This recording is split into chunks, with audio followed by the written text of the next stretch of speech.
Ранок почався з обшуків. Окупаційні силовики вдерлися додому громадянина Узбекистану Аюб Набі-Рахімова, який жив в Завітному Совєтського району. Його родина кілька років проживає в Криму. Під час облави в оселі була його дружина і двоє дітей. Силовиків зустрів син. Утром они постучались. Я проснулся, вышел, спросил, кто там, сказали полиция. Открыл дверь, направили оружие, сказали руки вверх. Знаючи, що в оселі тільки діти та жінка, зібралися сусіди. Втім, силовики їм нічого пояснювати не стали. Я пришел с утра в 6:30, приехала машина, 2 микроавтобуса, потом 1 легковая, и у них начался обыск. Когда я пришел, они меня не пустили. Я сказал, там женщина и 2 детей, они, может быть, боятся, давайте я зайду. И они меня сюда не пустили, сказали, следственные мероприятия идут, не сказали причину обыска.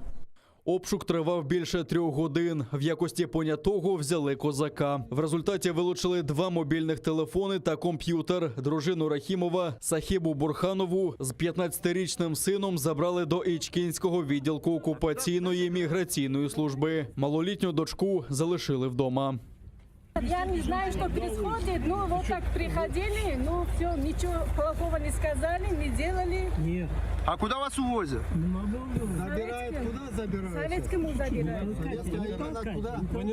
Куртный стол сказали. А потом на сколько, на какой? Пройти нельзя. Спрашивайте. Меня привезут они, привезут? Нет, не привезут. Как это не привезут? Ты не плачь, Алашку привезут, все нормально. Да, иншаллах.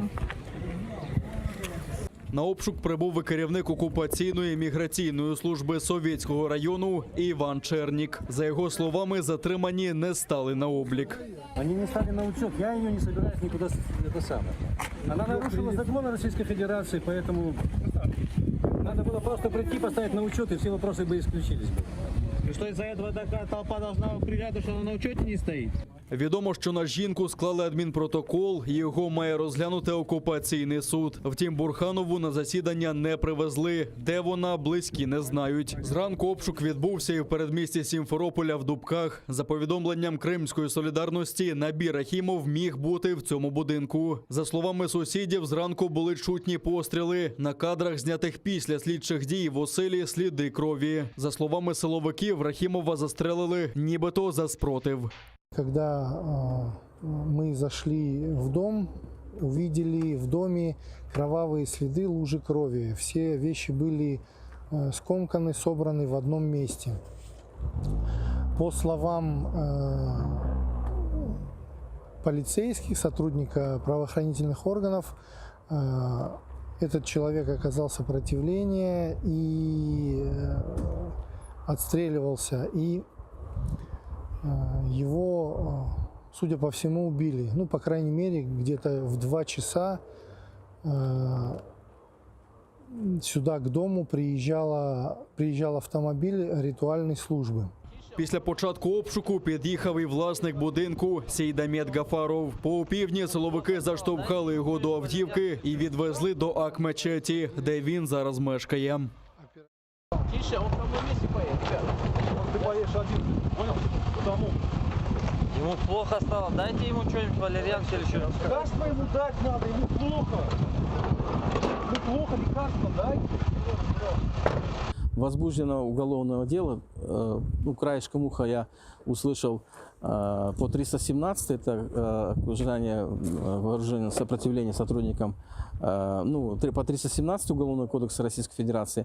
Что там еще, мне неизвестно. В отношении собственника дома сейчас будет проводиться доследственная проверка. Якщо Росія піде на повномасштабну ескалацію, то може початися світова війна. Про таке заявив президент України Володимир Зеленський під час форуму «Україна-30». Він відбувся у Києві і був присвячений безпековим питанням. Також Володимир Зеленський розповів, що наразі не спостерігається зменшення російських військ біля кордонів України. Незначне відведення відбулося в окупованому Криму, звідти пішло 3,5 тисячі російських військових. Водночас Зеленський сумнівається, що потужна ескалація напруженості з боку Російської Федерації буде у вересні, як це вважають експерти. До того ж, голова держави підтвердив, що стратегічним курсом України є набуття повноправного членства в Європейському Союзі та НАТО. Для цього передбачається досягти у максимально стислі строки достатньої взаємосумісності Збройних сил України та інших складових сектору безпеки і оборони за відповідними структурами держав Альянсу і отримати запрошення та приєднатися до плану дій щодо членства в НАТО.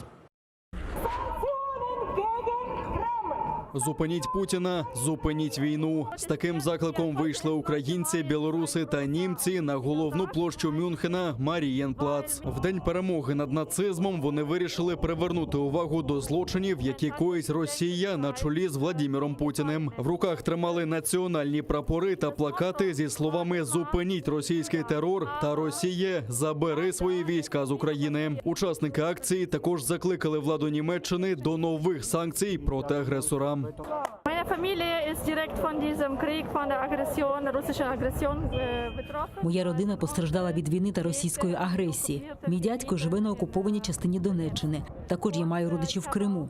І раніше не могли уявити, які жахи переживуть. На жаль, це повторилося. Путінський режим в Росії перетворився на фашистський режим, який зазіхає на інші країни, вдирається до них і анексує. Überfällt und annektiert Teile. Наши задачи одинаковые против российской агрессии, против убийцы Путина, против его агрессивной политики, не только Украины, Грузии, там, Белоруссии, но и против Европы. Следующая, если у него вдруг бы что-то получилось, следующая была бы Европа.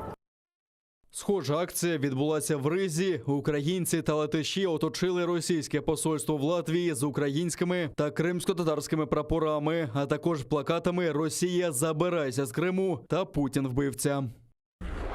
Окупаційний голова Криму Сергій Аксьонов та його дружина Олена минулого року збагатилися на 26,5 мільйонів рублів. Такі дані вказані в їх деклараціях. Сам Аксьонов заробив майже 3,5 мільйони, що на 1 мільйон більше, ніж у 2019 році. А ось статки Олени Аксьонової зросли на понад 8,5 мільйонів. Вона, виявляється, вдалий підприємець. За минулий рік заробила більше 23 мільйонів рублів. Якщо вірити декларації, у Аксьонова немає власного житла та автівок, а ось його дружина, навпаки, має чимало майна. Їй належать 9 нежитлових будівель та приміщень сумарною площею 760 квадратних метрів і автомобіль BMW 750 Li X-Drive. Але завдяки журналістам Insider відомо, що родина колаборантів приховує свої статки. Так, сімферопольський будинок, яким користується подружжя Аксьонових, записаний на його тещу Людмилу Добриню. На неї в 2014 році Аксьонов оформив і московську елітну квартиру за 400 мільйонів рублів. На Східному фронті 7 ворожих обстрілів за добу. Окупанти застосували 120 міномети під Троїцьким, а біля Опитного – міномети калібру 82 мм. Поблизу Старогнатівки били з підствольних та ручних протитанкових гранатометів. Також ворог традиційно відкривав вогонь з великокаліберних кулеметів та стрілецької зброї. У передмісті населених пунктів Авдіївка, Південне та Водяне російські окупанти відкривали вогонь з гранатометів різних систем, великокаліберних кулеметів та стрілецької зброї. Бойових втрат серед військовослужбовців Збройних сил України за минулу добу немає. Про всі факти порушень українська сторона СЦКК оперативно повідомила СММ ОБСЄ. Кількість активних хворих на ковід в Україні зменшується 2 тижні поспіль. Минулої доби зафіксовано 2208 нових пацієнтів. Одужали майже вчетверо більше – 8617 людей, а ще 119 померли внаслідок хвороби. За даними Міністерства охорони здоров'я, в Україні зникла червона зона епіднебезпеки. А за словами очільника відомства Максима Степанова, компанії-виробники вакцин почали повертати борги. Цьогоріч МОЗ розраховує на 42 мільйони доз препаратів від 4 компаній. З них 8 мільйонів від міжнародної ініціативи COVAX, решта за прямими контрактами. Нам вдалося збільшити поставки вакцини виробництва компанії Pfizer-BioNTech вдвічі вже в цьому календарному році. Тобто замість 10 мільйонів доз ми отримуємо 20 мільйонів доз вакцини Pfizer. Загалом на ту кількість вакцин, які законтрактовані Міністерством охорони здоров'я, це 42 мільйона доз вакцин, які ми повинні отримати вже в 2021 році.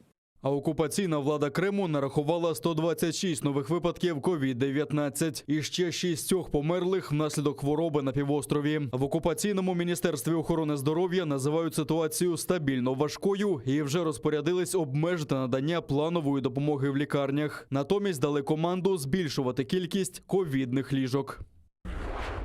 Бійня в Казані. Юнак 19 років розстріляв із рушниці школярів та вчителів школи номер 175. 9 загинули. Це 3 дівчат, 4 хлопців та 2 вчителів. Під час нападу постраждали як мінімум 32 особи. 6 дітей знаходяться у вкрай важкому стані. Стрілянина почалася вранці 11 травня. Перші постріли пролунали близько 9:40 ранку. Згодом щось схоже на вибухи. Вчителі та учні зреагували не одразу. Вважали навчальна тривога. Далі, намагаючись врятуватись, зачинялись в класах, ховались під парти, вистрибували з вікон. Нападником виявився колишній учень цієї школи Ільназ Галявієв. Як згодом з'ясували правоохоронці, рушниця його власна, мав на неї дозвіл.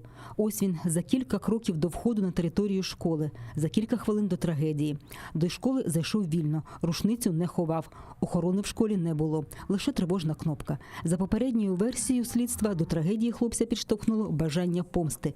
Про те, що бути вбивати, заявив за добу в соцмережах.